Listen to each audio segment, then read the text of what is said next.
네, 안녕하세요. 오늘 가져온 것은 애플의 아이폰 13 일반 모델이고요. 지난번에 13 프로 맥스 모델 가져왔었는데 얘는 동시에 주문했는데 그것보다는 조금 늦게 도착했지만 한번 열어보도록 하겠습니다. 그리고 위에 촬영하고 있는 카메라 같은 경우에는 미러리스 그대로 사용하고 있지만 측면 카메라 같은 경우에는 원래는 이 노트 8, 4년 정도 제가 쓰다가 공기계로 지금 놔둔 노트 8을 계속 사용을 했었는데 한번 폴드의 카메라를 테스트 해볼 겸 폴드를 사용하고 있고요.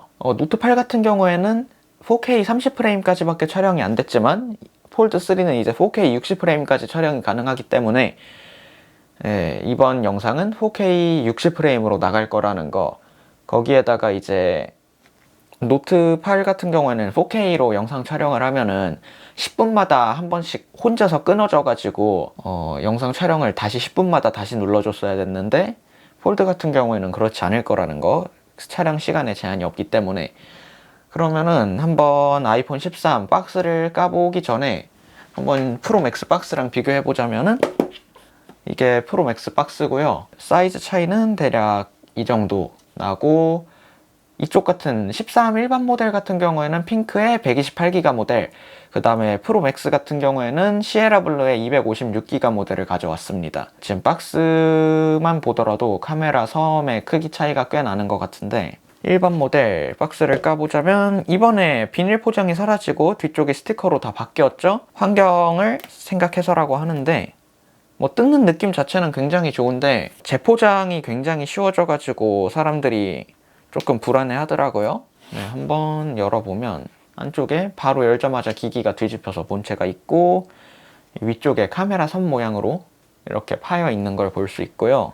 핑크도 지금 딱 봤을 때 굉장히 이쁘네요. 잠시 본체를 옆에다 두고 내부 구성품 살펴보자면 별거 없기는 한데, C2 라이트닝 케이블 하나, C타입에서 라이트닝으로 나가는 케이블 하나 들어있고요. 충전기 같은 경우에는 들어있지 않고, 여기를 보시면 이번에 유심 트레이 빼는 핀, 그 다음에 애플 스티커, 이번에 종이로 바뀌면서 굉장히 우글우글 해졌는데 이건 좀 심한 거 아닌가. 이렇게 넣어줄 거면 그냥 빼버리지 굳이 이걸 넣어준 이유를 모르겠네요. 제품 본체를 보면은 이렇게 앞쪽에 종이가 붙어 있는데, 한번 외관을 살펴보자면 우선은 색깔 자체는 굉장히 이쁘고,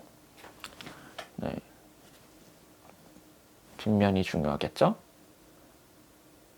이렇게 생겼는데, 한번 아이폰 13 프로 맥스랑 비교를 해서 보여드리자면, 지금 얘는 케이스를 제가 정품 케이스 씌워놨고 여기에 카메라 필름까지 붙여놔가지고 정확하게 비교가 되지는 않겠지만, 한번 케이스를 벗기고 보여드리자면 사이즈는 이 정도 차이 나고, 다른 점이라면 이제 카메라 개수 차이, 그 다음에 카메라의 배열, 그리고 카메라 섬의 크기 차이가 있겠고요. 뒷면 같은 경우에는 유리의 소재도 다르고, 유리의 소재가 다르다기보다는 이쪽은 무광 유리, 이쪽은 유광 유리고요. 측면을 보더라도 프로 라인업 같은 경우에는 사이드가 유광의 스테인리스 프레임이고요. 일반 라인업 같은 경우에는 무광에다가 알루미늄 프레임입니다. 하고 정면에서 봤을 때는 지금 얘는 살짝 이렇게 뭔가 보이는 거는 그냥 제가 보호 필름을 강화 유리를 하나 붙여놔서 약간 달라 보일 수도 있다는 점. 전면에 일반 강화 유리보다 4배 더 강한 세라믹 쉴드가 들어갔는데, 이게 스크래치에는 좀 약한 것 같더라고요. 깨짐에 강하다는 거지 스크래치에는 좀 약한 것 같기 때문에 스크래치 방지용으로 필름을 붙였고요. 원래 잘 안 붙이지만. 그리고 다른 점은 전면에서는 딱히 다른 점이 없죠. 화면 사이즈 빼고는. 하고 측면 유심카드 꽂는 위치가 프로 맥스 같은 경우에는 중앙에 있는데 일반 같은 경우에는 약간 하단으로 가 있다는 거. 그 다음에 하단 마이크랑 스피커의 홀 개수도 다르네요. 이 왼쪽에 있는 게, 그러니까 이렇게 라이트닝 포트를 기준으로 왼쪽에 있는 게 마이크, 오른쪽에 있는 게 스피커거든요. 지금 스피커가 프로 맥스 같은 경우에는 6개, 일반 같은 경우에는 5개 되겠고요. 마이크 같은 경우에도 프로 맥스 같은 경우에 4개, 일반 같은 경우에 3개 되겠습니다. 각각 홀이 1개씩 줄어들었네요. 그만큼 아마 사이즈의 차이가 있기 때문에 마이크의 성능은 거의 비슷할 거라고 예상이 되는데, 스피커는 아무래도 사이즈가 사이즈이기 때문에 조금 일반 모델보다 프로 맥스 모델이 더 낫지 않을까 싶고, 근데 아무리 봐도 색상이라든가 뭐 무광 재질, 유광 재질 이런 거 봤을 때 프로맥스의 무광 소재가 저는 좀 더 마음에 듭니다. 그 다음에 카메라 섬의 사이즈를 비교를 해보자면 지금 프로맥스 같은 경우에는 제가 강화 유리를 붙여놨기 때문에 정확하게 비교가 안 되겠지만, 제가 이거 강화 유리 보호하려고 붙인 게 아니라 하도 카툭툭투에 먼지가, 특히나 얘 같은 경우 일반 모델 같은 경우에는 두 개에다가 이렇게 사선으로 배열돼 있어서 그나마 괜찮은데, 프로 모델은 이제 카메라가 세 개가 이렇게 삼각형 모양으로 배치돼 있단 말이에요. 근데 이 삼각형 모양의 요 중앙 여기에 먼지가 하도 많이 껴가지고, 여기 지금 여기서 보여드리자면 이 삼각형 모델의 요 중앙 여기가 먼지가 하도 많이 껴서 이거 뭐 잘 닦이지도 않더라고요. 그래가지고 먼지 끼는 거 막으려고 붙인 거고요. 원래 같았으면 안 붙였을 텐데 카툭튀기가 워낙 심해져서 차라리 그냥 이런 식으로 측면에서 봤을 때는 아예 좀 섬 자체가 크게 올라오더라도 아예 이렇게 평평하게 만들어줬으면 오히려 더 좋지 않았을까 생각이 드는데, 일반 모델 같은 경우에도 카툭툭튀가 지금 있기는 있는데 확실히 이 튀어나옴의 정도가 더 훨씬 얇습니다. 제가 지금 프로 맥스 모델에다가 유리를 붙여 놓는 바람에 두 개를 비교를 못 해드리는데, 아무튼 그 프로 맥스랑 프로 모델보다 일반 모델의 카툭튀가 좀 더 덜하다는 거, 이렇게 놨을 때도. 근데 일반 모델도 여전히 심하긴 하군요. 네, 그러면 외관적인 사양 차이는 이 정도일 것 같고, 한번 전원을 켜보면 이렇게 뭐 카메라를 찍는다든가 할 때 굉장히 편하게 한 손에 쏙 들어오는 사이즈군요. 근데 한 손에 쏙 들어오는 사이즈라 하니까 생각나는 게, 지금 미니 모델도 있잖아요. 미니 모델 같은 경우에는 제가 안 사왔는데 아무래도 인기가 많이 없더라고요. 미니 모델은 전 색상, 전 용량을 그냥 가로수길 같은 데서 바로바로 지금 원하면 당일 픽업이 가능한데, 프로 라인업 같은 경우에는 전 라인업, 전 색상이 모두 4에서 5주 정도 기다려야 하는 상황이고, 일반 모델 같은 경우에는 당일 픽업이 가능한 모델 남아있는 게 몇 종류가 있더라고요. 근데 핑크는 불가능하다는 거. 한번 초기 설정을 해보자면 한국어, 대한민국의 화면 사이즈 같은 경우에는 프로 맥스가 6.7인치인데 일반이랑 일반 프로 모델 같은 경우에는 6.1인치라는 거. 그리고 이번에 외관? 약간 물리적인 사양 중에 바뀐 부분은, 이제 카메라가 센서 시프트 OIS 지난 세대 12 프로 맥스에만 들어가던 그 카메라가 메인 카메라로 들어갔고요. 센서 크기라든가 뭐 조리기 값 같은 거 전부 동일한 그 12 프로 맥스의 카메라가 일반 라인업에 다 들어갔다는 거. 그리고 프로 라인업 같은 경우에는 더 좋은 카메라가 들어갔고요. 이번에 시네마틱 모드는 일반 라인업에서도 다 촬영이 가능하죠. 그 다음에 시네마틱 같은 경우에는 1080, 그러니까 FHD에 30프레임으로 촬영이 가능하고, 네, 지금 초기 설정이 전부 끝난 후에 메인 화면으로 들어와 있는데, 지금 제가 메인 화면으로 딱 들어오면서 쓸어 넘길 때, 와, 이게 이번에 프로 라인업 같은 경우에만 120Hz 디스플레이가 들어가고 프로모션, 그 다음에 일반 라인업 같은 경우에는 60Hz의 기존과 똑같은 디스플레이가 들어갔잖아요. SDR의 최대 밝기가 더 높아지기는 했지만 HDR과 부드러움의 정도가 확실히, 이거를 이제 저전력 모드를 키면은 프로 라인업 같은 경우에도 60Hz로 고정이 되는데 역체감이 확실히 굉장히 심한 120Hz 프로모션 디스플레이가 되겠고요.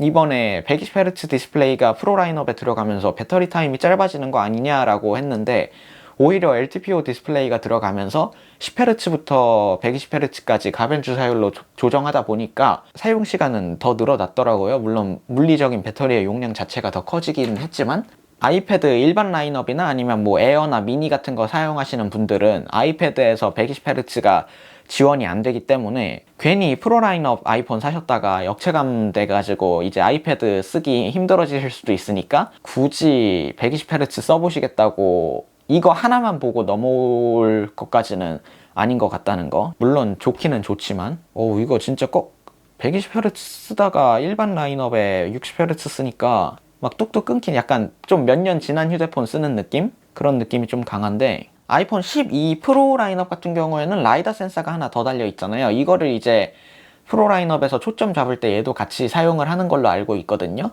카메라는 뭐 지금 말씀드리는 것보다 리뷰에서 말씀드리는 게 좀 더 나을 것 같고, 이번에 메인 칩셋 AP 같은 경우에도 A14 바이오닉에서 A15 바이오닉으로 바뀌었는데 프로 라인업이랑은 약간 다른 칩이 들어갔죠.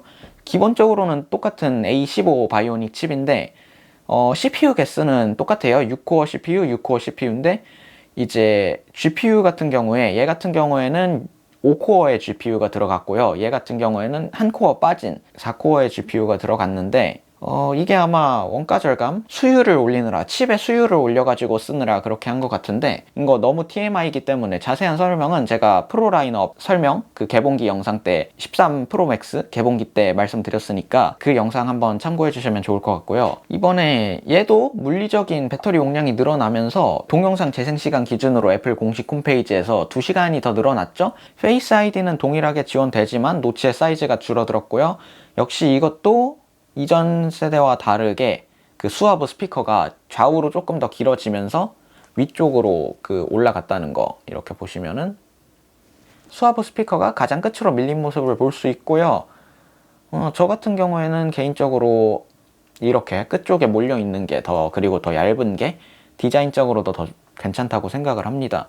근데 이번에 노치가 좌우 사이즈가 줄어들면서 좌우 사이즈만 줄어든 줄 알았더니 위아래 사이즈는 오히려 이 스피커 때문인지 두께가 더 조금 미세하게 늘어났더라고요. 그것 때문에 뭐 유튜브 같은 데서 16대 9 비율이 아닌 좀 더 와이드한 비율의 영상을 볼 때 노치가 딱 걸린다, 원본 비율로 하더라도 그런 이슈가 있던데, 프로 맥스 같은 경우에는 그런 이슈가 없고 나머지 일반 모델과 미니 모델은, 뭐 미니 모델은 원래도 걸렸었지만 일반 모델까지 노치에 살짝 걸리게 됐다는 거, 아마 이거는 소프트웨어 업데이트로 이쪽으로 화면을 조금 더 밀거나 그렇게 해서 해결해 주지 않을까 싶고, 굉장히 미세하게 한 1, 2mm 정도 걸리는 것 같기 때문에 그 정도는 소프트웨어로 해결할 수 있지 않을까 싶고요. 예, 그러고 방수 같은 경우에도 뭐 IP68 등급 최대 수심 6m에서 30분 동안 생활 방수가 가능하다고 하고, 뒷면에 맥세이프 같은 경우에도 액세서리 똑같이 호환이 가능하고요. 이런 거 카드 지갑 같은 거 가져와서 붙여서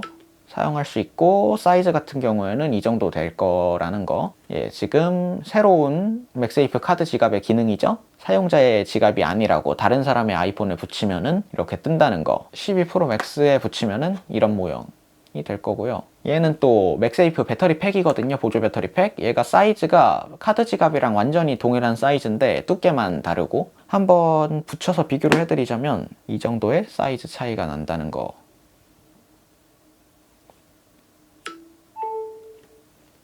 너 반응이 굉장히 느리네?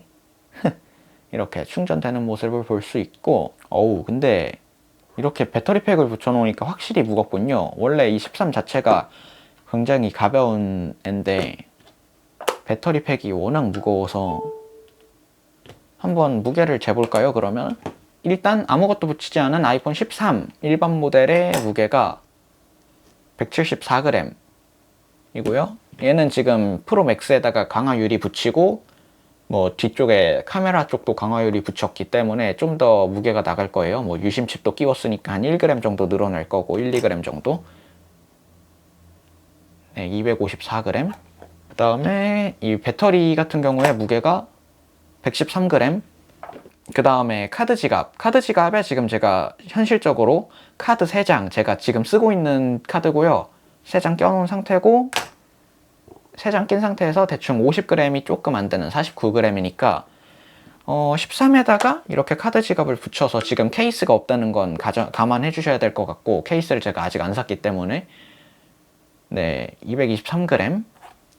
그리고 이렇게 보조 배터리를 붙일 경우에는 287g 폴드에 G 폴드 3의 무게가 된다는 거.